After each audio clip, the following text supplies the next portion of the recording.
The following program was provided by an independent producer solely responsible for its content. The opinions expressed do not necessarily represent the views of this station, its staff, board of directors, or underwriters. Hello, I'm Carl Seidel, host of The People's View.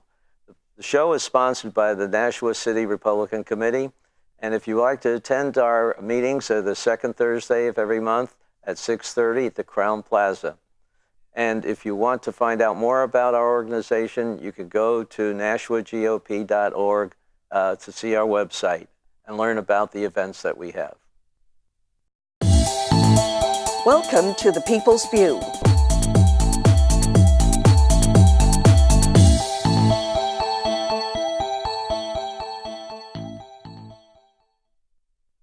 Hello, and have welcome for Kate Baker from the Network for Educational Opportunity. You got it. I got the mouthful it. All and right. everything. Well, it's a long name, but you have a very good purpose with that. Thank you. Can you tell our Thank audience you. a little bit about your operation and what your objectives are? Oh, I'd be happy to do Okay. that. So in 2012, the legislature passed a law that created in New Hampshire an education tax credit. Mm-hmm. And there's a slight difference between a tax deduction and a tax credit. You can take a deduction when you donate to our organization, the Network for Educational Opportunity, because we're a regular 501c3 scholarship organization. In addition, the tax credit makes it so that a business who would otherwise pay tax to the state can take a tax credit against some of what they would pay, and in turn give that money to our organization so that we can help low and middle income families. I mean, we focus on underprivileged children to be able to have scholarships to attend the school of their choice, whether it's out of district public school or a private school, or actually to apply for a scholarship for some homeschooling funds for materials or curriculum. In some cases, families that homeschool might have a person who leaves the workforce to stay home to homeschool the children, and that can create a financial situation where the family would ask for some help. And so we provide those scholarships for materials also.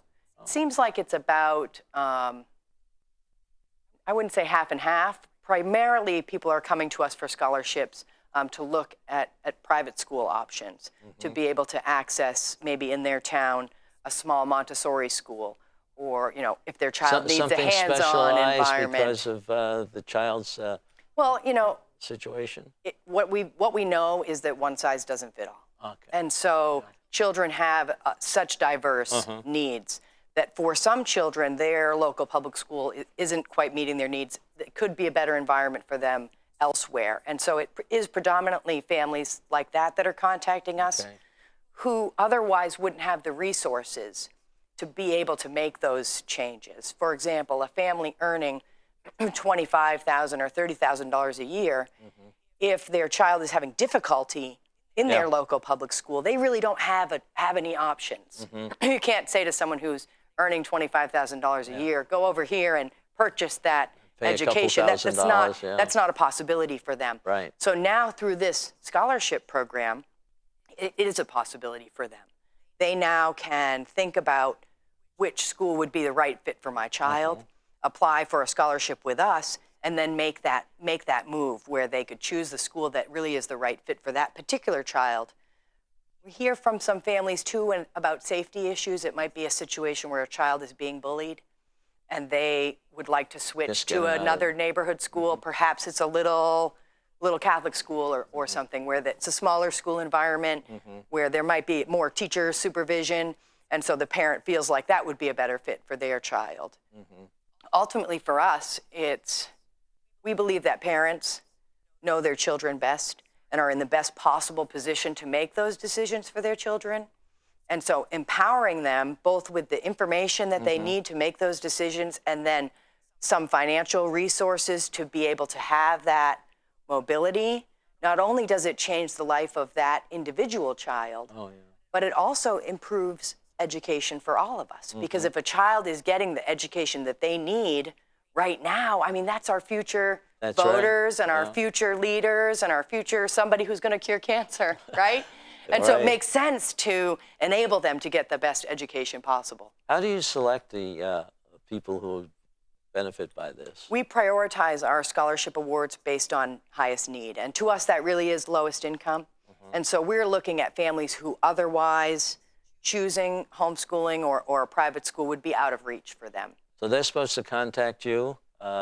Yes, we've had actually almost 2,000 applicants since really? we've been in business. So families are finding our information. The schools have it. And so, for example, a family might visit a local school and say, oh, I wish that my child could come here. And now that school can say, well, it's a possibility.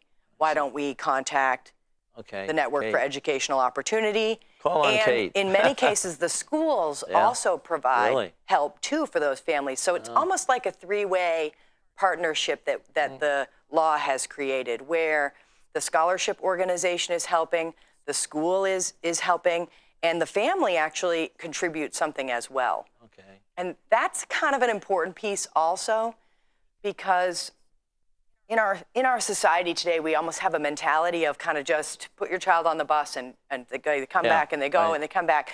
But when you've purchased the education for your child and you have that stake in the game, parents have a tendency to be more involved and active. Definitely. And the studies, of course, show that involved parents in education increases academic achievement for children.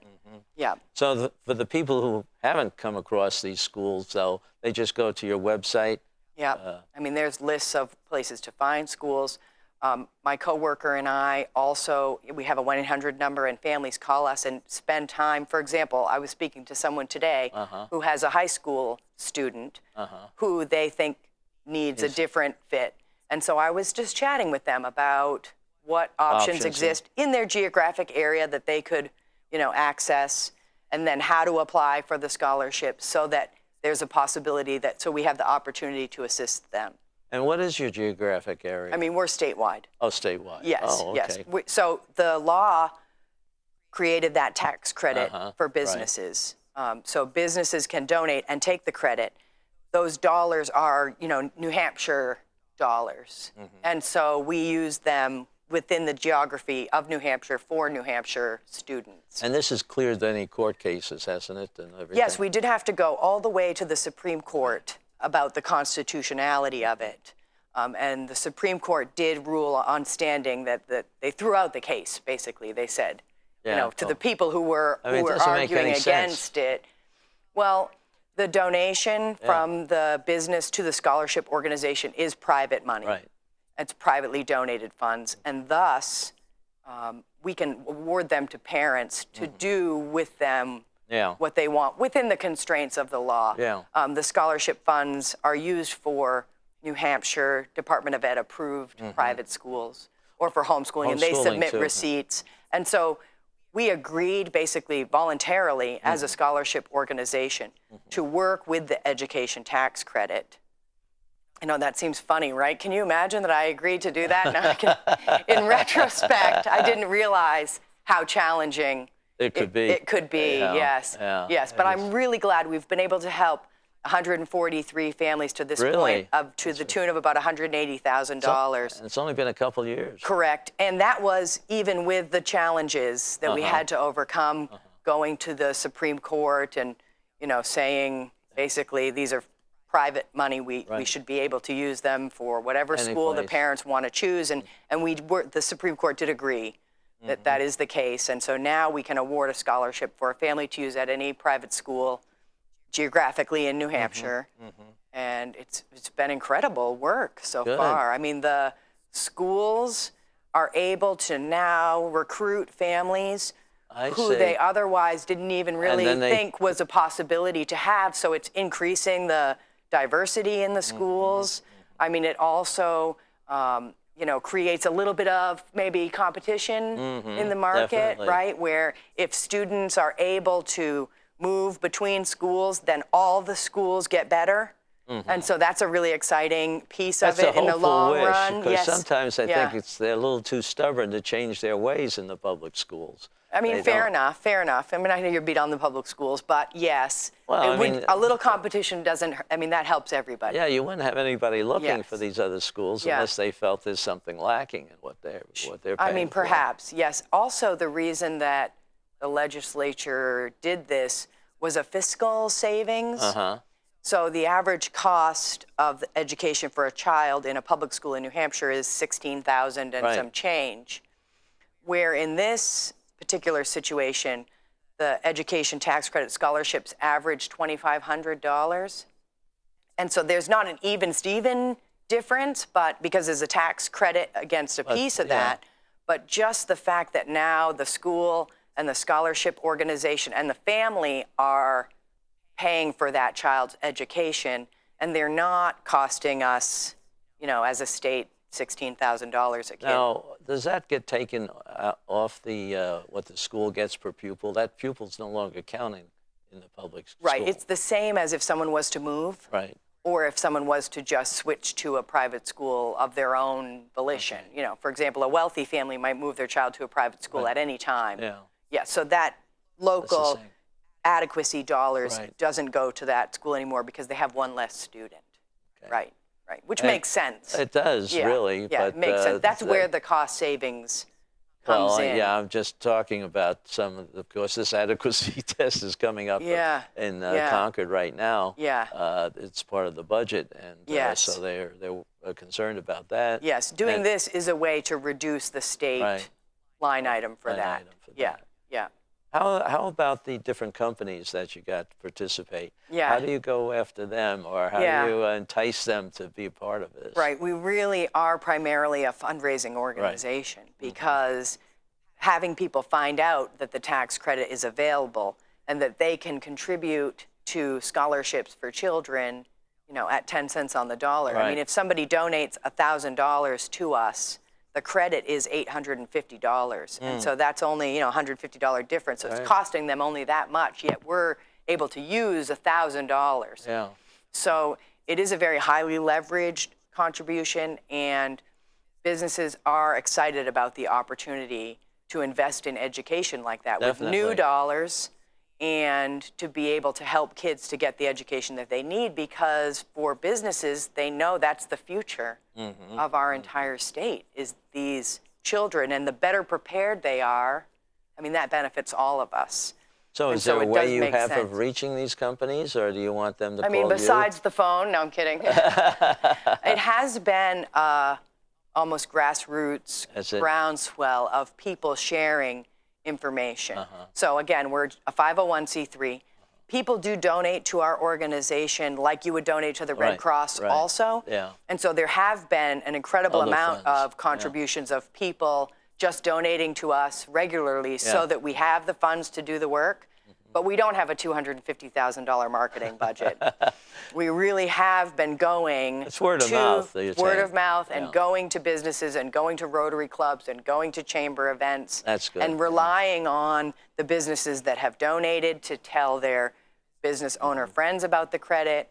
I mean, contacting accounting people. And so it's been an incredible kind of grassroots New Hampshire movement. I mean, definitely. that's the way we do things right, here, right, in New right, Hampshire. that's We get right. on our tricycle and we ride as fast as we can, you know? Well, maybe you'll graduate to two-wheelers. I mean, I don't know. I don't know. But is there any restrictions on the companies? They could donate only up to $600,000 Oh, that's not bad. Not bad. You haven't hit any for of the those yet, have you? individual company, yes.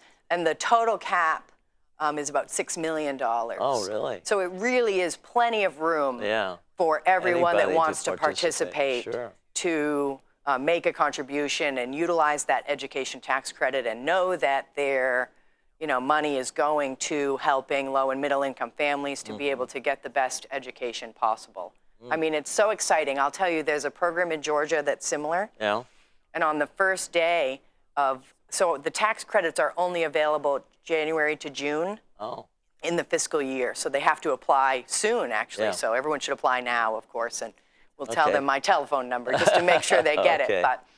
But in Georgia, they have $56 million of donations or credits Really? available, and they're all used on the first day. No kidding. And of course, they've been in business for, their program's been in place for longer than ours.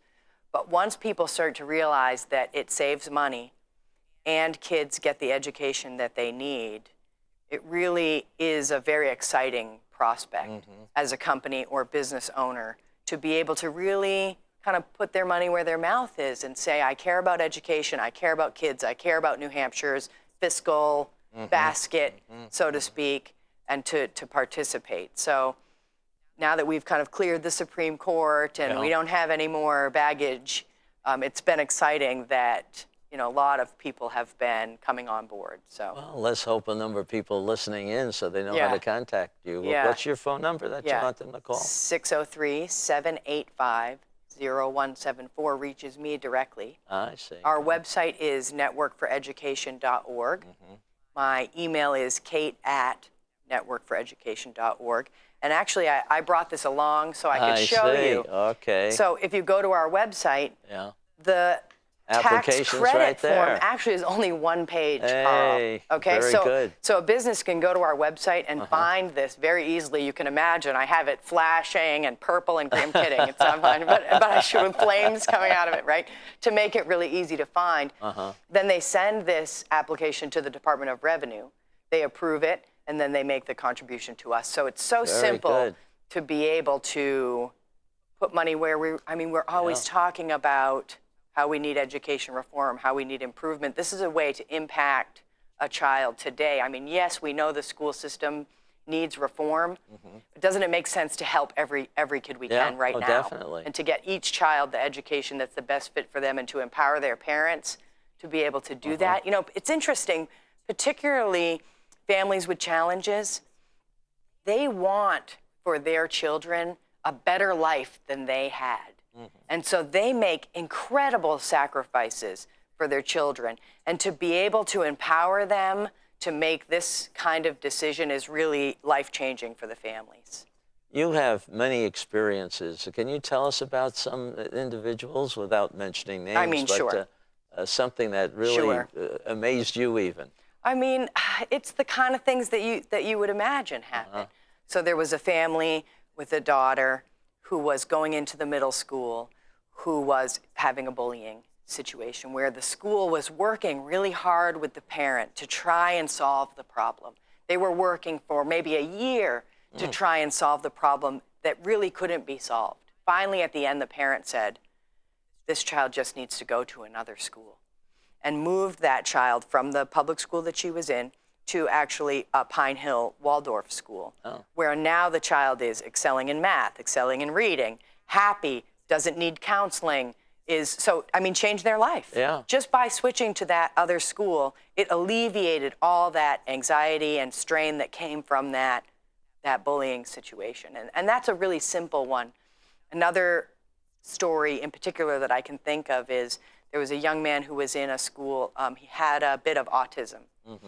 And the school environment was slightly overstimulating for the child, and in turn, he wasn't excelling. He was having difficulty with his peers, and the parents took that child and moved him to a small Montessori school, which is a more hands-on environment and a quieter environment, and now again, that child is thriving. So there's so many separate Different situations. types of I mean, it's a perfect example of how one size doesn't fit all, and that when the parent has that ability to go and look at a school that's the right fit and then move their child to the school that's the right fit, then everybody does better. So with your experience and background with all these different schools, I'm sure you'd be very helpful to somebody who doesn't know about these varieties of types of schools that might be better for their child. That's right. I like to talk to parents about what their current situation is, and then talk to them about what I know and what I hear about, and what I know different schools have different specialties. And so we do enjoy that kind of counseling the parents piece, providing them with information so that they can make the decision. I mean, we're not in the business of saying you should choose this and this, but talking to someone and saying, oh, well, why don't you go and look at this? That might, I have to tell you, it might be the first time someone's ever told them to look at education like it's a market. To look and go shopping for schools. Like, you don't go shopping for I mean, I use a Jaguar as an example, right? I'm not going to go shopping for a fancy Jaguar. Yeah. I don't have the money to buy one, so I Yeah. don't even think about it as a possibility Right. in my life, right? So I don't think about it at all. But if somebody said to me, here's $100,000, you're required, I'd give it to kids, of course. But if somebody said you're required to spend it on a Jaguar, then I might go to the dealership Yeah. and I might start to look. You know, sometimes people will say parents don't have enough information to choose schools or don't know what's right for their kids, and I don't agree with that at all. I think it's because they haven't been shopping. That's right. Because when something isn't a possibility for Yeah. you, Yeah. you don't go shopping for it. It has to be a possibility, Mm-hmm. then to go and look and gather the information that you need to make an informed decision. I mean, parents choose their kids' college, they choose preschool, they choose cars and probably, yeah. homes. They're perfectly capable of choosing their child's K through 12 But it's- education yeah, as well, sure, if sure. we give them the They opportunity. don't realize how many different do things that. are there. Yeah. You know? Yeah. You're right. And I'm It's a looking selection. forward to having even more education options become available in Are New you Hampshire. discussing that with the people that are trying to build up some of these options? Isn't that funny you mentioned that? It's true, yes. People do contact me when they're interested in starting schools too, or, yeah, I kind see. of end up being a hub Okay, for all a lot this of information, education. yeah. I mean, it's incredible work. I mean, what a gift Yeah. to be it able sounds- to facilitate change, positive change in people's lives, to be able to share with business owners and individuals that they can make a donation to the Network for Educational Opportunity and help these kids directly. Oh, yeah. I mean, directly change someone's life who was otherwise bullied and performing poorly into a child now who's Discouraged about education in general? correct, now blooming Yeah. in the school of their choice. So it's, yeah. I mean, incredible work. I've seen a little bit of that when my children were growing up many years ago because they reacted different to certain teachers. Yeah. Fortunately, we were in an area where they tried to accommodate you when you told them about the problem. Yeah. And we had a better teacher, or sometimes we made sure the youngest ones got the ones that the older ones really flourished on. Yeah. But that's true. It's a That's- perfect example of how each child is different, That's right. right? Right. And the more that we can bring education closer to parents and kids, I think the more that it improves. Well, I think we have to have the schools understand that we're not condemning them, but we're just saying you just don't have the right environment for my child. Or rather, right, think Okay. about it in a positive way, Right. that education option might work for some kids. Yeah. Right? Oh, and yeah. that if it doesn't, there should be other. I tend to look at, when people say schools, I don't just think of the neighborhood public school. Right. I think of the small private schools there, the Montessori schools, the homeschoolers. For me, I think of it as education Yeah. instead of buildings. Right. Right? And so I think the more that we understand that education is about kids, right, and getting them what they need, Mm-hmm. and less about buildings, then we'll do better. Then we're on the right road. Yeah, right? it is. It is strange because 40 years ago, let's Yeah, say, yeah. one of my wife at that time was helping one of our children that had difficulty Yeah. with just absorbing things as basic as numbers and letters. Yeah. We found out later she was a little bit dyslexic, Right. but she would use the Montessori technique when I it was mean, something you do at exactly. home. Right? And so that's exactly the point why a family should be able to choose a Montessori school. That's right. Right? Yeah. Or the small Catholic school in their neighborhood if that matches with their Right. idea for the right education for their child. And I love that idea that parents are taking that active role in working with their children and finding the right option for them. Because then, again, everybody's excited about Right. it. Oh, yeah. And so suddenly there's a passion in that family for That's right. education. Oh, yeah. And again, that improves academic The whole achievement thing, for the yeah. kids. And so all of these pieces improve academic achievement. That's right? family involvement. You're right. I mean, You have to totally. work it, I mean, yeah. totally. And not only, then again, remember saving Right. us money too. That's right. So, I mean, to me, it's a win-win, right?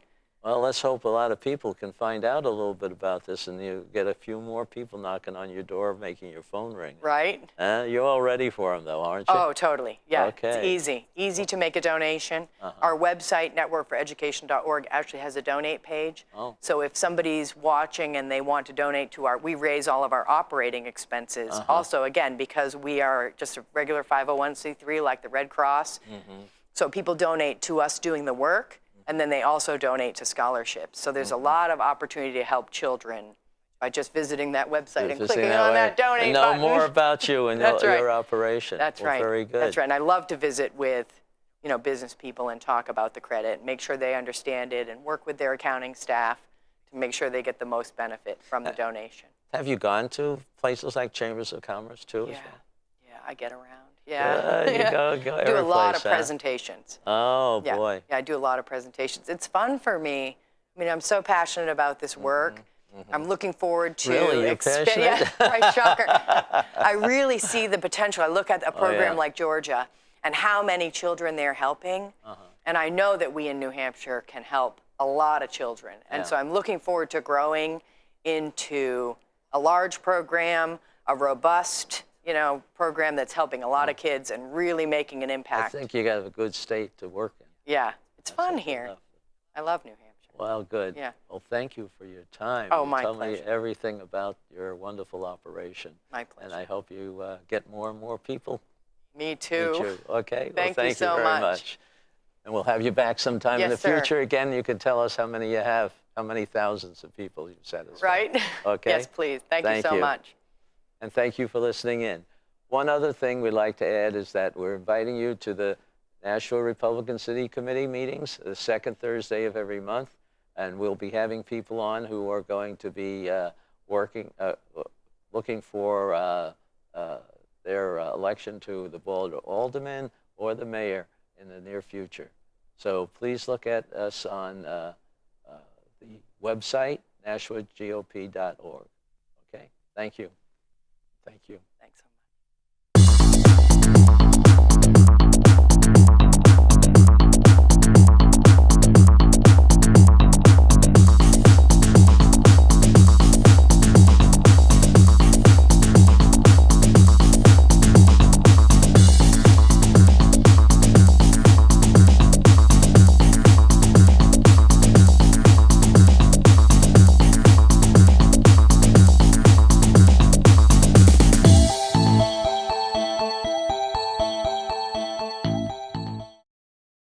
The preceding program was provided by an independent producer solely responsible for its content.